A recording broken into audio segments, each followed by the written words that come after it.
సుమన్ టీవీలో మీ business promotions కోసం ఈ కింది నెంబర్ను సంప్రదించగలరు. నమస్తే, వెల్కమ్ టు సుమన్ టీవీ. నేను విష్ణు. ప్రస్తుతంతో పాటు సీనియర్ ఫైనాన్స్ ప్రొఫెషనల్ గిరిబాబు గారు ఉన్నారు. వారితో మాట్లాడదాం. సార్ నమస్తే. సార్ గిరిబాబు గారు నమస్తే అండి. సార్ గిరిబాబు గారు, ఇప్పుడు మ్యూచువల్ ఫండ్స్లో ఎస్ఐపి అనేది అందరికీ తెలిసిందే.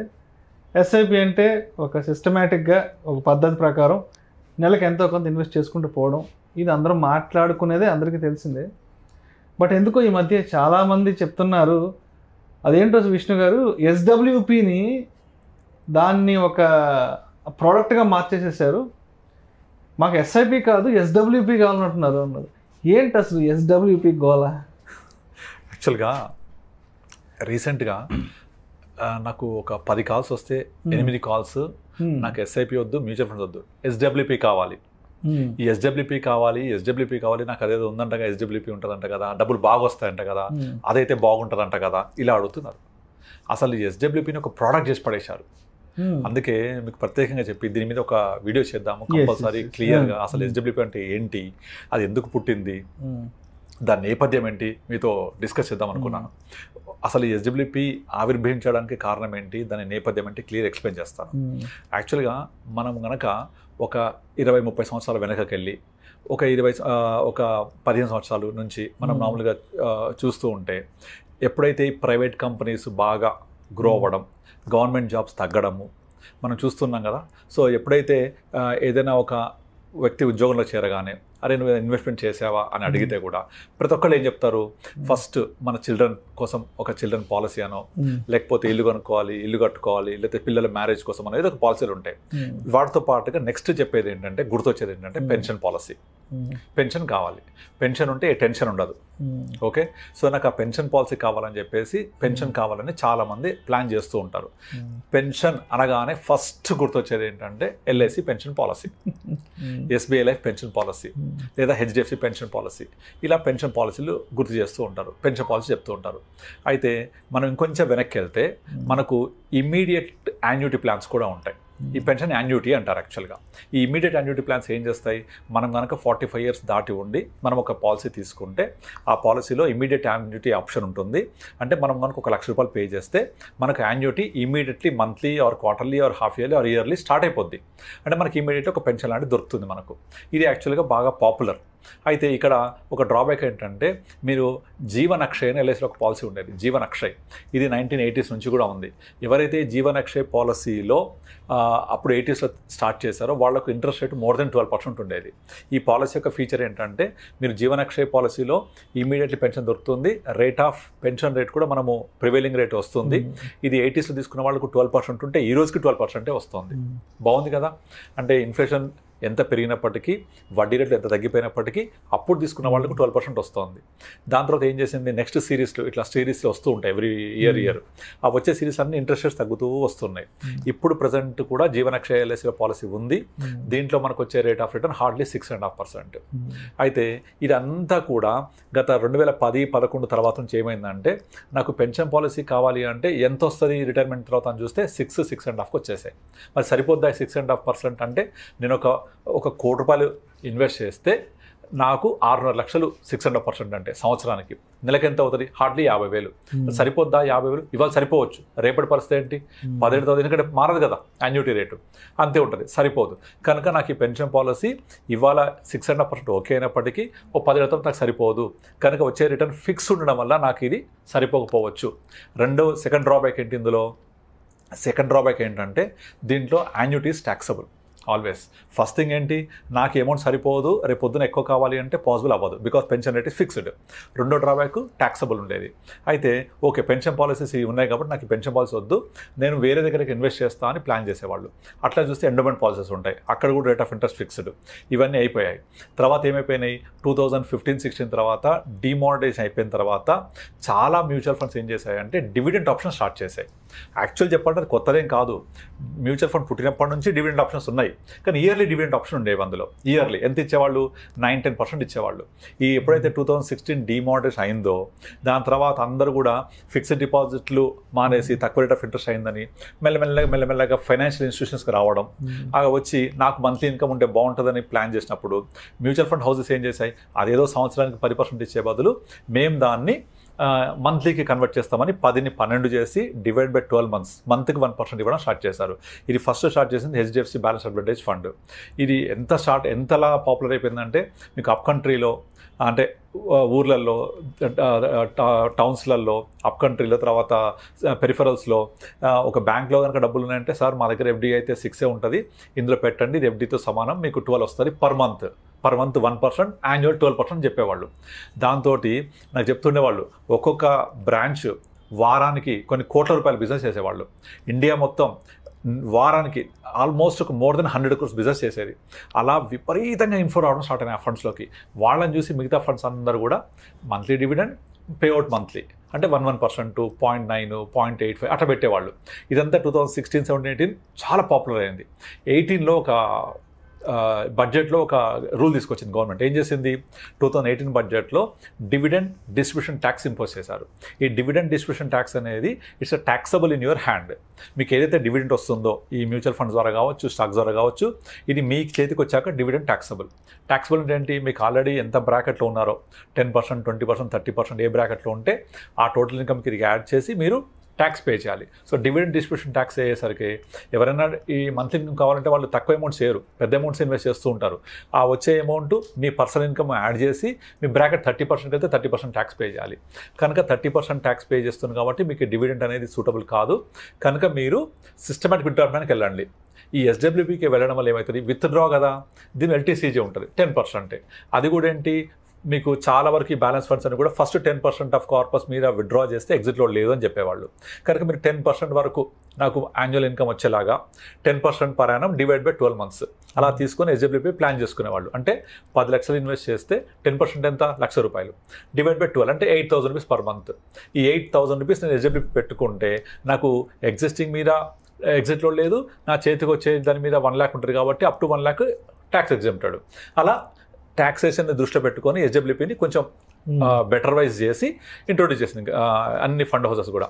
ఇక డివిడెండ్ ఆప్షన్ చాలా డిస్కరేజ్ చేస్తూ వస్తున్నాయి. ఎందుకంటే డివిడెండ్ తీసుకుంటే మీకు ట్యాక్సబుల్ కాబట్టి. సో ఇక్కడ ఇంకొక అడ్వాంటేజ్ ఏంటి, ఫస్ట్ ట్యాక్సేషన్ని అడ్రస్ చేసాం. అంటే మన పాత పాలసీలో ఉండే 2 ప్రాబ్లమ్స్, ఒకటి రేట్ ఆఫ్ యాన్యుటీస్ ఫిక్స్డ్, మీకు ఎక్కువ కావాలంటే రాదు. రెండోది వచ్చేసి ట్యాక్సేషన్. ఇక్కడ ఏంటి, ఇది మీరు 1 lakh తీసుకుంటారా, 1.5 lakh తీసుకుంటారా, 75 తీసుకుంటారా, మీ ఇష్టం. ఓకే, దీనివల్ల అమౌంట్ పెంచుకోవచ్చు. రెండోది మీకు దీని మీద long term capital gain tax 10%, అది కూడా ఫస్ట్ 1 lakh తర్వాత. ఇప్పుడు మారింది 12.5%, ఇప్పుడు ఫస్ట్ 1.25 lakh తర్వాత. అప్పుడు 10% ఫస్ట్ 1 lakh తర్వాత ఉండేది. కనుక మీకు ట్యాక్స్ పరంగా కూడా చాలా సులువుగా ఉంటే తక్కువ ట్యాక్స్ ఉంటుంది. సో ట్యాక్సేషన్ అడ్రస్ అయిపోయింది. తర్వాత రెండోది వచ్చేసి మీకు ఎంతైతే మార్చుకోవచ్చు, ఇది ఇంట్రొడ్యూస్ చేశారు ఎప్పుడు 18 తర్వాత. ఇక దాని తర్వాత ప్రతి ఒక్క ఫండ్ హౌస్, ఎస్బీఐ, ఏఎంసీ అయితే కంప్లీట్ డివిడెండ్సే ఆపేసింది. వాళ్ళ ఫండ్లో ఏ ఒక్క ఫండ్ కూడా డివిడెండ్ అనౌన్స్ చేయదు. అంటే మంత్లీ కాదు చెప్పేది, యాన్యువల్ కాదు నేను చెప్పేది. అంటే యాన్యువల్ డివిడెండ్స్ అనేవి ఎప్పుడూ ఉన్నాయి, ఇప్పుడు ఉన్నాయి, కానీ మంత్లీ డివిడెండ్ ఆప్షన్ ఆపేశారన్నమాట వాళ్ళు. ఈవెన్ వాళ్ళ బ్యాలెన్స్ అడ్వాంటేజ్ ఫండ్లో కూడా మంత్లీ డివిడెంట్ ఉండదు. కంప్లీట్గా డివిడెంట్ అనే ఆప్షన్ని కంప్లీట్గా ఆపేసిన ఫస్ట్ ఫండ్ హౌస్ ఎస్బీఐ. అంటే అంత డిస్కరేజ్ చేసేస్తారు వాళ్ళు డివిడెంట్ విషయంలో. మీరు ఎస్డబ్ల్యూపీ ఉంది కదా, విత్డ్రా చేసుకోండి, ట్యాక్స్ పరంగా చాలా ఎఫిషియెంట్ ఉంటుంది, ఎంతగానో పెంచుకోవచ్చు, పెట్టుకోవచ్చు, తగ్గించుకోవచ్చు, ఇవన్నీ ఫ్లెక్సిబిలిటీ ఉంటాయని చెప్పేసి చేసేవాళ్ళు. ఇప్పుడు ఏమైపోయింది, ఇక అందరికీ కూడా ఓకే ఎస్డబ్ల్యూపీ పెడితే నాకు ఇంత డబ్బులు వస్తాయి, ఎస్డబ్ల్యూపీ పెడితే ఇంత నేను చేసుకోవచ్చు అనేది తీసుకోవడమే మాట్లాడుతున్నారు తప్ప అందరూ ఫస్ట్ ఇన్వెస్ట్ చేయాలి, దాన్ని పెంచుకోవాలి, కార్పస్ పెరుగుతుంది, నేను ఎప్పుడైతే అవసరమైద్దో అప్పుడు తీసుకోవాలి, నా గోల్ కోసం ప్లాన్ చేసుకోవాలి, రిటైర్మెంట్ కార్పస్ లాగా చేసుకోవాలి, నాకు ఎవ్రీ మంత్లీ కావాలంటే చేసుకోవాలి అని చెప్పేసి ఇలాంటి థాట్ ప్రాసెసే మర్చిపోయారు. కేవలం ఎస్డబ్ల్యూపీ తీసుకుంటే డబ్బులు వస్తాయని దాన్ని హైలైట్ చేస్తూ యూట్యూబ్లలో అక్కడిక్కడ చేయడం వల్ల చాలామంది దీని సెకండ్ పోర్షన్ చూస్తున్నారు. నాకు డబ్బులు వస్తాయి, ఇంత మనీ వస్తుంది తప్ప ఏం చేయాలి, దీని ప్రాసెస్ ఏంటి, దీని యొక్క బ్యాక్గ్రౌండ్ ఏంటి, ఎందుకు ఇది ఉద్భవించింది, దీని యొక్క నేపథ్యం ఏంటి, ఎవరికి అవగాహన లేదు. ఇప్పుడు ఈవెన్ యూట్యూబ్లో కూడా రీసెంట్గా నాకు చాలా మంది అడిగారు, ఆ SWPలో ఎంత వస్తుంది ఎంత వస్తుంది అంటే, ఒక ఆమె ఏం చేసిందంటే నాకు మెసేజ్ పెట్టింది, సార్ నేను పలానా యాప్లో వెతుకుతున్నాను, SWP ఎక్కడ కనబడలేదండి. ఫస్ట్ ఇన్వెస్ట్ చేయలేమా, ఫస్ట్ ఇన్వెస్ట్ చేయకుండా SWP చేద్దామని చూస్తున్నా అంటోంది. ఇన్వెస్ట్ చేశాక కదా SWP, ఇన్వెస్ట్మెంట్ వద్దు, SWP కావాలి, ఎక్కువ వస్తాయి అందులో. ఆప్షన్ ఎక్కడ ఉంది వెతుకుతుంది ఆమె, literally I show you the message also. ఆమె వెతుకుతుంది అనమాట, నేను SWP కోసం ఆప్షన్ వెతుకు దొరకట్లేదు, ఎక్కడ చేయాలి అది. ఫస్ట్ ఇన్వెస్ట్ చేయాలి కదా, ఇన్వెస్ట్ చేసి కదా దాన్ని కన్వర్ట్ చేసేది. విత్డ్రా చేసేటప్పుడు మీకు మంత్లీ తీసుకోండి, క్రమానుగతంగా విత్డ్రా చేసుకునే ఒక విధానం అది. సిస్టమాటిక్ ఇన్వెస్ట్మెంట్ ప్లాన్ కి ఎగ్జాక్ట్లీ ఆపోజిట్ అది.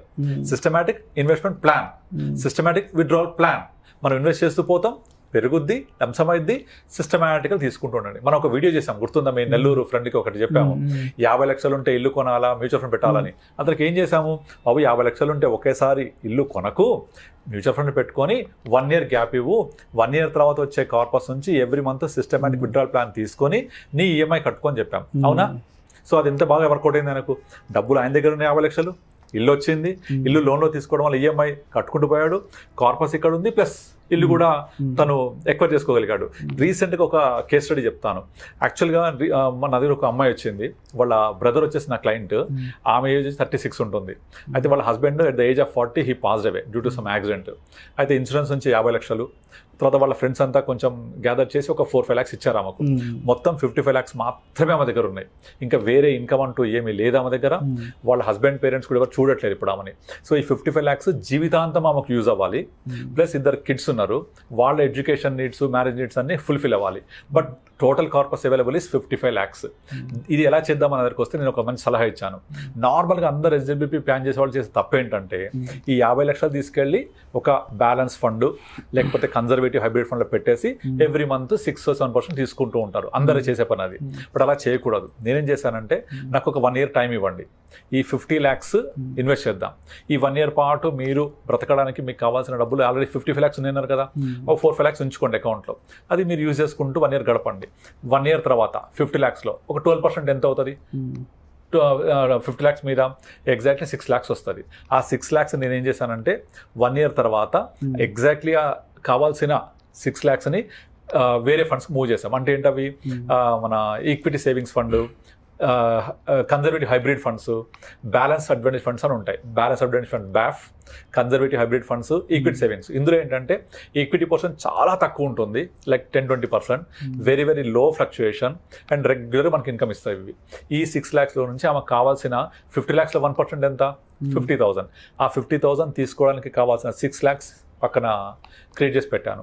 అందులోంచి ఎవ్రీ మంత్ 50 తీసుకుంటూ ఉంటుంది. తీసుకున్నా కూడా 6 lakhs ఇంకా పెరిగే ఉంటాయి కొద్దిగా, ఎందుకంటే మినిమం అవి 8-9% ఇస్తూ ఉంటాయి. మళ్ళీ 1 year తర్వాత నా 50 lakhs మళ్ళీ పెరిగింది కదా, ఇక్కడ ఇచ్చేస్తాను, మళ్ళీ మూవ్ చేసి తీసుకుంటుంటాం. అయితే ఈ మధ్యలో ఏమైపోయింది, లాస్ట్ 1.5 yearలో మార్కెట్ బాగా పెరిగింది కదా, instead of 12% this has generated more than 20%. ఎందుకు అంటే నా రెగ్యులర్గా ఏదైతే ఫండ్స్ జనరల్గా అడ్వైస్ చేస్తుంటానో, large cap, large mid cap, small cap, mid cap, కొంచెం సెక్టోరల్ ఎక్స్పోజరు, ఇవన్నీ ప్రాపర్గా బ్యాలెన్స్ చేయడం వల్ల దీని రిజల్ట్ ఎక్కువ ఉంటుంది, రిటర్న్స్ ఎక్కువ ఉంటాయి. దాన్ని తీసుకొని ఎవ్రీ ఇయర్ మనం ఇలా ఒక కార్పస్ క్రియేట్ చేసుకొని ఆ కార్పస్ నుంచి విత్డ్రా చేసుకుంటూ పోవాలి. ఇలా చేయడం వల్ల మన బేస్ ఫండ్ ఏమో బాగా పెరుగుద్ది, ఇక్కడ నుంచి మనకు కావాల్సిన మంత్ ఇన్కమ్ ఇక్కడ నుంచి వస్తూ ఉంటుంది. అంటే 2 బైఫర్కేట్ చేయడం వల్ల. యాక్చువల్గా చేసేది ఏంటంటే, అందరూ ఈ పని చేయకుండా చాలా మంది అడ్వైజర్స్ కానీ ఇన్వెస్టర్స్ కానీ తీసుకెళ్లి బ్యాలెన్స్ అడ్వాంటేజ్ ఫండ్ పెట్టేసుకొని నేను ఎవ్రీ మంత్ తీసుకుంటూ పోతా అని చెప్తారు. అలా తీసుకుంటూ పోతే ఈ ఫండ్ కొంచెం కన్జర్వేటివ్గా పర్ఫామ్ చేస్తుంది. గతంలో చేసిందే, ఇప్పుడు అంత కష్టం రావడం ముందు కనుక మీకు పర్ఫార్మెన్స్ ఆఫ్ ది ఫండ్ అనేది ఎక్కువ అగ్రెసివ్ ఉండదు, రిటర్న్స్ తక్కువ ఉంటాయి, గ్రోత్ తక్కువ ఉంటుంది. అలా కాకుండా మీరు డివైడ్ చేసేయండి. ఒక్క 1 year టైం తీసుకొని ఒక 12% వచ్చాక దాన్ని సపరేట్గా ఫండ్స్ మూవ్ చేసుకోవాలి. నేను చెప్పినట్టుగా ఈక్విటీ సేవింగ్స్, కన్జర్వేటివ్ హైబ్రిడ్, బ్యాఫ్లోకి మూవ్ చేసుకొని విత్డ్రా ప్లాన్ చేసుకోవాలి. ఇది 1 year తర్వాత చేయాలి, ఫస్ట్ 1 year తర్వాత. ఇక ఎవ్రీ ఇయర్ ఈ ప్రాసెస్ చేస్తున్నారు, ఇయర్లీ వన్స్ చేయాలి. ప్రాసెస్ చేస్తే మీ బేస్ ఫండ్ ఏమో అగ్రెసివ్ పర్ఫామ్ చేస్తుంది, ఇక్కడ మంత్లీ రావచ్చు, మంచిగా వస్తూ ఉంటాయి. ఇప్పుడు క్వశ్చన్ రావచ్చు, మరి 1 year ఎప్పుడైనా మనకు 12% ఇవ్వకపోతే అని పాసిబిలిటీ ఉంటుంది. అప్పుడు 12% రాకపోతే కొంచెం మనం కార్పస్ నుంచి తీసుకోవాల్సి వస్తుంది. బట్ ఎవ్రీ ఇయర్ మినిమం యావరేజ్గా 12-15% ఇస్తూ ఉంటుంది. ఏ సంవత్సరమైనా రాకపోతే కూడా మనం కొంచెం కార్పొరేషన్ తీసుకోవాల్సి వస్తుంది, తీసుకుందాం. కానీ ఆ 3-4 yearsలో ఎప్పుడోసారి బాగా జంప్ కొడుతుంది మార్కెట్, అప్పుడు మేకప్ అయిపోతుంది. అంటే rather putting in normal regular బ్యాఫ్లో పెట్టి తీసుకునే దానికంటే ఇలా చేయడం వల్ల మీకు రిటర్న్స్ ఎక్కువ ఉంటాయి, కార్పస్ ఎక్కువ జనరేట్ అవుతుంది, గ్యారంటీగా మంత్లీ ఇన్కమ్ వస్తుంది, అండ్ లోస్ టాక్సేషన్ కూడా. సో ఇన్ని బెనిఫిట్స్ ఉంటాయి ఇందులో. ఇవన్నీ అర్థం చేసుకోకుండా నాకు ఎస్డబ్ల్యూపీ కావాలి, ఎస్డబ్ల్యూపీ మాత్రమే కావాలి, మ్యూచువల్ ఫండ్స్ రిస్క్ నాకు వద్దు అనే రేంజ్కి వెళ్ళిపోయింది. సో అందుకే అలా కాకుండా ఇది ఒక క్రమానుగతంగా విత్డ్రా చేసుకునే ఒక విధానం మాత్రమే. దానికంటే ముందు ఇన్వెస్ట్ చేయాలి. ఫస్ట్ మనం ఇన్వెస్ట్ చేసి ప్రాపర్గా ప్లాన్ చేసుకొని తీసుకుంటూ ఉండాలి. అంటే ఒక ఎస్డబ్ల్యూపీ గురించే కాదు, మ్యూచువల్ ఫండ్ ఇన్వెస్ట్మెంట్ కూడా ఒక స్పెక్యులేషన్ చేసేసారు. అంటే ఎగ్జాక్ట్లీ మార్కెట్ ఆల్ టైమ్ హైకి వెళ్ళిపోయింది, డబ్బులు రిడెంప్షన్ కొట్టాలి, మళ్ళీ పడగానే మార్కెట్ పడంగానే మళ్ళీ ఇక్కడ ఇన్వెస్ట్మెంట్ చేయాలా ఏంటి అంటే ఎందుకు ఇలాంటి పర్సెప్షన్ స్టార్ట్ అవుతుంది అంటారు? ఎందుకు దీన్ని కూడా ఒక ఈక్విటీ కైండ్ ఆఫ్ దీనిలో తీసుకొచ్చేసారు? గ్రీడ్ పెరిగిపోవడం. యాక్చువల్గా ఎప్పుడు కూడా స్టాక్ మార్కెట్కి ఒక పొటెన్షియల్ ఉంటుంది, ఎంత అంటే 12-15% రిటర్న్ ఇవ్వడం. కానీ లాస్ట్ 4 yearsలో స్టాక్ మార్కెట్ ఎప్పుడు చూడనంతగా విపరీతం రిటర్న్స్ ఇచ్చింది. అంటే 2025 ఏప్రిల్లో మనం 25,000 సెన్సెక్స్ అనుకుంటే ఇవాళ 82,000 సెన్సెక్స్ ఉంది కదా. అంటే 4 yearsలో 2020 ఏప్రిల్ టు 21, 22, 20, 24 అంటే 4.5 yearsలో 3 times పెరిగింది. జరుగుద్దా నార్మల్గా ఇట్లా? ఎప్పుడు జరగదు కదా. ఇది సెకండ్ టైం జరగడం. యాక్చువల్గా 2005, 6, 2007 ఈ 3 yearsలో sensex has moved from 6,000 to 21,000 అంటే ఆల్మోస్ట్ 3.5 times పెరిగింది. కానీ 2008 జనవరిలో ఏమైంది? మొత్తం వరల్డ్ వైడ్ రిసెషన్ వచ్చి మొత్తం ఎక్కడి నుంచి అయితే ప్రారంభమైంది మార్కెట్ 6,000 మళ్ళీ 21,000 నుంచి అదే 7,000 పడిపోయింది. అది కరెక్ట్గా అప్పుడు జరిగింది కదా. అంటే 2006 to 2005, 6, 7 3 years పెరిగిందంతా 9 monthsలో మొత్తం వెనక్కి వచ్చేసింది. వచ్చి మళ్ళీ 20,000 రావడానికి 5 years పట్టింది. కానీ ఈసారి అలా కాదు. 2020 ఏప్రిల్లో 25,000 నుంచి స్టార్ట్ అయ్యి ఇవాళ 80,000 చూస్తున్నాం. కానీ మార్కెట్ ఎప్పుడు పడుద్ది, మళ్ళీ ఎంత పడుద్ది, మళ్ళీ రికవరీ ఎట్లయితుంది అనేదానికి ఆన్సర్ లేదు. కాకపోతే అప్పటికి ఇప్పటికి డిఫరెన్స్ ఏంటంటే అప్పటి మార్కెట్ని కంప్లీట్గా ఎఫ్ఐఐస్ ముందు నడిపించారు. 70-80% ఇన్వెస్ట్మెంట్స్ అంతా ఎఫ్ఐఐస్ది, ఫారెన్ ఇన్స్టిట్యూషనలైజ్డ్ ఇన్వెస్టర్స్ది. బట్ ఇప్పుడు రివర్స్, 70% అంతా డొమెస్టిక్ ఇన్వెస్టర్స్ది, అంతా మన వాళ్ళే ముందు నడిపిస్తున్నారు. అసలు మార్కెట్ పడింది అంటే నెక్స్ట్ డే పంపింగ్ మనీ హ్యూజ్గా, అసలు ఎఫ్ఐఐస్ రోల్ చాలా తగ్గిపోయింది. సో ఇప్పుడు మన ఇండియన్ ఇన్వెస్టర్స్ ముందుండి మార్కెట్ని తీసుకెళ్తున్నారు. ఎంతకాలం అయితే లిక్విడిటీ ఉంటుందో అంతకాలం నడుస్తూ ఉంటుంది. ఈ లిక్విడిటీ కూడా ఏంటి, ప్రజెంట్ స్టాక్ మార్కెట్లో ఎప్పుడు స్టాక్స్ లిమిటెడ్ సప్లై, కానీ because of more demand, because of more liquidity, higher the price is chasing for next higher price. ఇప్పుడు మన దగ్గర అందరి దగ్గర సేమ్ షేర్స్ ఉన్నాయి క్వాంటిటీ. మీరు ఒక 100 రూపాయలు అమ్మారు, 105 కొంటున్నా, ఇంకోటి 110 కొంటా అంటున్నాడు, ఇంకో 120 కొంటా అంటున్నాడు, పెరిగిపోతుంది కదా. So when too much money chase too little goods, price will increase. Real estate కానీ దేనికైనా వర్తిస్తుంది. సో ఈ లిక్విడిటీ ఎప్పుడు అయిపోద్ది, ఎప్పుడు డబ్బులు అయిపోతాయో అప్పటిదాకా నడుస్తూనే ఉంటుంది. సో ఎప్పుడు తెలియదు. యాజ్ ఎ కన్క్లూజన్ ఏం చెప్తారు అసలు ఆడియన్స్ కంటే? ఎస్డబ్ల్యూపీని కూడా ఎస్ఐపి లాగా కన్సిడర్ చేసేసారు కాబట్టి ఏంటి కన్క్లూజన్ అని చెప్తారు? సో ఎస్డబ్ల్యూపీ అనేది మనము గోల్ రీచ్ అయినప్పుడు అందులో నుంచి లబ్ధి పొందే విధానం మాత్రమే. ఇది ఇన్వెస్ట్మెంట్ విధానం కాదు. ఇన్వెస్ట్మెంట్ చేసిన తర్వాత మనకు వచ్చే ప్రతిఫలం ఇది. కనుక ఎస్డబ్ల్యూపీ అనేది లాస్ట్ జరుగుద్ది. మనకు నీడ్ గోల్ అవసరమైనప్పుడు లెస్ టాక్సేషన్ ఉంటుంది, ప్లస్ మనకు ఎంతకాలం అంతా పెట్టుకోవచ్చు, మన చేతిలో పని అది. కనుక దాన్ని అలాగా చూడండి తప్ప ఇన్వెస్ట్మెంట్ అనేది mutual fund, SIP is different. Invest చేసి పెరిగిన తర్వాత తీసుకునే విధానం అది. ఎగ్జాక్ట్లీ, దానికి రీసెర్చ్ చేయకూడదు. ఆల్రెడీ ఎస్ఐపి చేసుకుని వెళ్ళిన తర్వాత ఇప్పుడు నార్మల్గా ఎస్ఐపి చేసో లేకపోతే ఇప్పుడు నేను చెప్పిన ఎగ్జాంపుల్లో ఒకేసారి పెట్టింది, అలా ఒకేసారి పెట్టిన కేసులు కొన్నే ఉంటాయి. దాదాపుగా ఏం చేస్తారు, 30 years 40 years ఏ వ్యక్తి ఉన్న వ్యక్తి చేసుకుంటూ వెళ్ళి 55-60 వచ్చిన తర్వాత మొత్తం కార్పస్ అంతా కొంచెం కన్జర్వేటివ్ చేసుకొని కొంత బ్యాలెన్స్ చేసుకొని విత్డ్రా చేసుకుంటూ వెళ్ళాలి. That's what we are saying. అప్పుడు నీ కార్పస్ డిస్టర్బ్ అవ్వదు, నీకు రెగ్యులర్ క్యాష్ ఫ్లో వస్తుంది, టాక్సేషన్ తక్కువ ఉంటుంది. చాలా ఈ 3 బెనిఫిట్స్ ఉంటాయి. కనుక దీన్ని ఎస్డబ్ల్యూపీ అనేది ఒక విత్డ్రా చేసుకునే విధానం మాత్రమే, అది ఇన్వెస్ట్మెంట్ విధానం కాదు. ఇన్వెస్ట్ చేశాక వచ్చేది అది, అది అర్థం చేసుకోవాలి. Thank you sir, thank you so much. Thank you అండి.